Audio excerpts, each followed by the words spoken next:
na mahiya po kayo and you personally attack me. Hindi kaya gawin sa akin ng ama ko yun.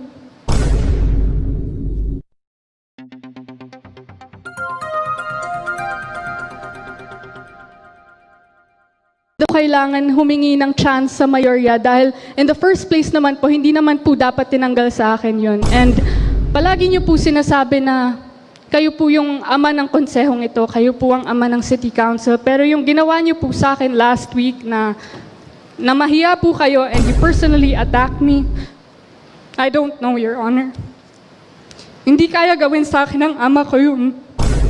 Iimbestigahan daw ng Department of Interior and Local Government ang trip to Thailand ng Sangguniang Kabataan ng Maynila. Ayon kay DILG Secretary John Vic Remulla, kailangang malaman kung may ginamit na pondo ng pamahalaan sa 3-day trip sa Thailand ng Manila SK. Dagdag pa ng kalihim, parang niyabang pa raw sa social media ang biyahe nila pa Bangkok. Sa ilang larawan na ibinahagi ni Councilor Yanyan Ibay, makikita ang ilang SK leader na nakasakay pa sa elepante. Nandoon daw ang SK leaders para dumalo sa seminar tungkol sa HIV awareness. Binura na ni Ibay ang naturang post. Sino nakabalita nun nung SK na pumunta ng Thailand? 27 million na gastos? Lakas sa karma nun ah. SK pa lang yan. Paano na kaya kung naging kagawad, konsilor, mayor? Baka maubos yung pondo sa inyo. Dapat kasi wala ng SK. Mga nang yan.